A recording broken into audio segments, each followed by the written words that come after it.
आज आप लोगों को टेक्स्ट बुक पढ़ाने जा रहा हूँ। टेक्स्ट बुक में पहला लेसन है द फॉर्म दे हाइड। तो मेरे साथ आप लोग रीडिंग करिएगा। मैं जैसे से पढ़ूँगा वैसे वैसे रीडिंग करिएगा। किताब खोल लिए होंगे और डिफ़िकल्ट वर्ड भी बताऊँगा और हिंदी अनुवाद बताऊँगा। Margie Bean wrote about it that night in her diary. On the pages headed 17 May 2157, she wrote, "Today Tommy found a real book. It was a very old book. Margie's grandfather once said that when he was a little boy, his grandfather told him there was a time when all stories were printed on paper." It was a very old book. Margie's grandfather once said that when he was a little boy, his grandfather told him that there was a time when all stories were printed on paper. They turned the pages, which were yellow and crinkly, and it was awfully funny to read. Words that stood still instead of moving, the way they were supposed to on a screen, you know. And then when they turned back to page before, it had the same words on it that it had when they read it the first time. Difficult word देखिए मेरे प्यारे बच्चों।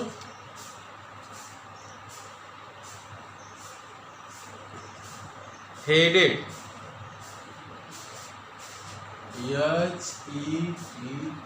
Headed means होता है शीर्षांकित।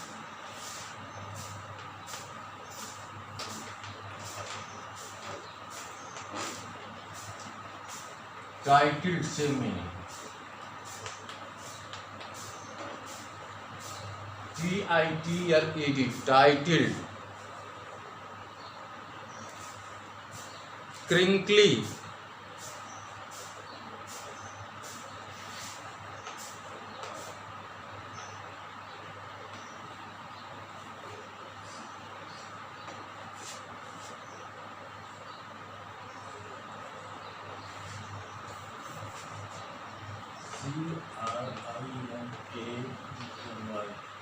Crinkly, crinkly माने मुड़ा हुआ।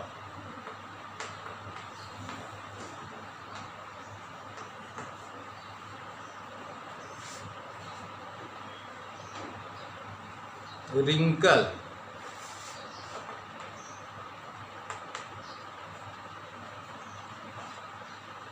Wrinkled. Real, वास्तव। Actually, actual. गी,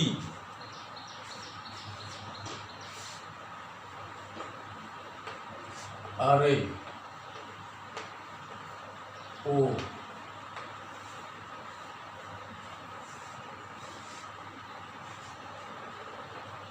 एटिक,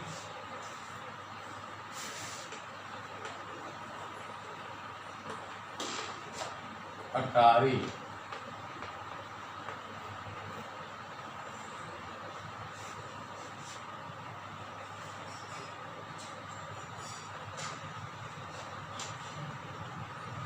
टूल, औजार, इम्प्लीमेंट,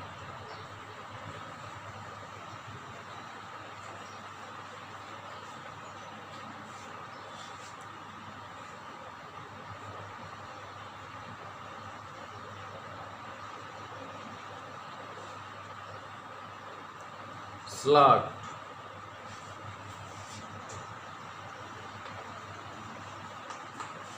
सूची,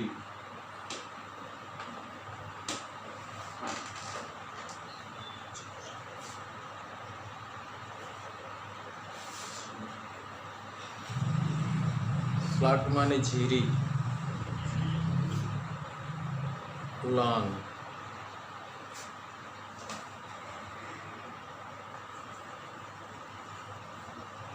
मीनिंग है और मीनिंग बताते चलेंगे आप लोगों को।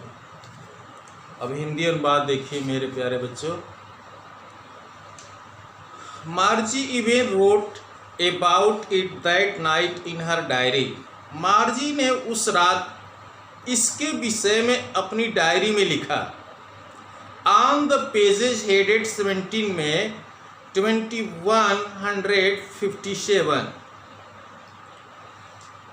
17 मई 2157 अंकित पृष्ठ पर उसने लिखा, उसने लिखा, today Tommy found a real book.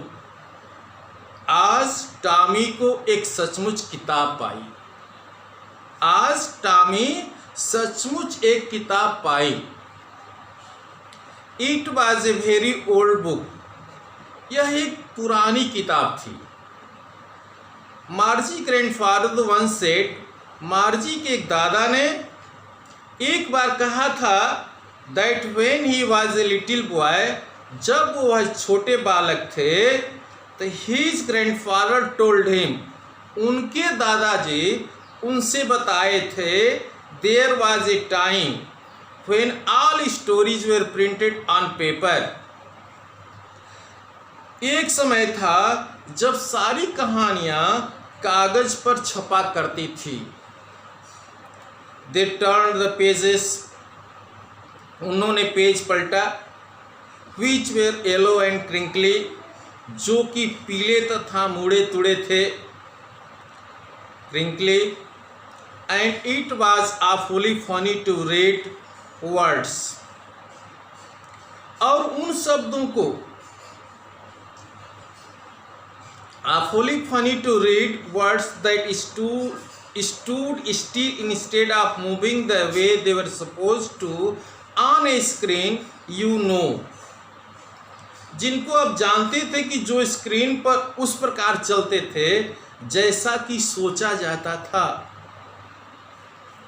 And then when they turned to page before, पढ़ना बड़ा अजीब था। जब वो फिर से पिछले पेज पर गए, it had the same words on it, तो उस पर वही शब्द थे। It had the same word on it, उस पर वही शब्द थे, that it had when the read it the first time, जिन्होंने उन्हें पहली बार पढ़ा था। अगला पैरा है दूसरा। गी से टॉमी, व्हाट वेस्ट। अरे टॉमी ने कहा, व्हाट वेस्ट, कैसा बर्बादी। When you are through with the book, जब आप पूरी पुस्तक पढ़ लेते हैं, you just throw it away, तो मैं समझता हूं कि आप उसे फेंक देते हैं। I guess our television screen must have a million books on it. हमारी टेलीविजन की स्क्रीन पर लाखों किताबें होंगी, लाखों, मिलियन बुक्स ऑन इट, लाखों किताबें होंगी। And it is good for plenty more, और कहीं ज़्यादा और आ सकती हैं, और ज़्यादा भी हो सकती हैं। I would not throw it away, मैं तो उसे नहीं फेंकता हूँ, मैं तो उसे नहीं फेंकता हूँ। सेम विथ माइन, मैं भी नहीं। सेड मॉर्जी सेड मॉर्जी ने कहा। She was 11, had not seen as many tele books as Tommy had. हमारी वह 11 वर्ष की थी। सी वाज 11, वह 11 वर्ष की थी। Had not seen as many tele books, तथा उसने टॉमी जितनी टेली बुकें नहीं देखी थी, एज टॉमी हैड, जितना टॉमी ने रखा था, जितनी किताबें टॉमी ने रखा था, उतनी किताबें नहीं देखी थी। ही वॉज 13, वह 13 वर्ष का था। सी सेड, वह कही, where did you find it, तुम इसे कहाँ पाए हो। इन माई हाउस, मेरे घर में। He pointed without looking, बिना देखे हुए इशारा किया. Because he was busy reading, क्योंकि वो पढ़ने में व्यस्त था. In the attic, अटारी में. What is it about? यह किस बारे में है? स्कूल, स्कूल के बारे में लिखा हुआ. Third stanza. Margie was scornful, Margie तिरस्कार से भरी थी. School, what is there to write about school? School के विषय में लिखने को क्या है? करे what is there to write about school? School के लिखने के बारे में क्या है? आई हेट स्कूल, मैं स्कूल से घृणा करता हूँ. मैं स्कूल से घृणा करती हूँ. मार्जी ऑलवेज हेटेड स्कूल, मार्जी हमेशा से स्कूल से घृणा करती थी. But now she hated it more than ever, परंतु अब वह पहले के अपेक्षा और अधिक इससे घृणा करती है. The mechanical teacher had been giving her test after test in geography, उसके यांत्रिक अध्यापक ने उसे भूगोल में परीक्षा पर परीक्षा दे रहा था, परीक्षा पर परीक्षा ले रहा था. And she had been doing worse and worse, और वह गलत और गलत, खराब खराब करती जा रही थी. Until her mother had shaken her head, अंत में उसकी माँ ने दुखी होकर अपना सिर हिलाई. shaken her head, अपने सिर को हिलाई. sent for the county inspector, और क्षेत्रीय निरीक्षक को बुला लिया. अगला पैरा है. अच्छा मेरे प्यारे बच्चों, मैंने आज आपको पढ़ाया, इसका हिंदी अनुवाद और मीनिंग आप लोग याद करिएगा. हिंदी यही होमवर्क है, आप दोहराइएगा, इसको रिवीजन करिएगा, दोहराइएगा. इसमें टफ मीनिंग को भेजिएगा, जो मीनिंग नहीं जानते हैं उसको भेजिएगा, मैं बताऊंगा. और आज केवल इतना ही रहेगा, और पढ़ाने के बाद मैं आपको होमवर्क दूंगा. Okay my dear children.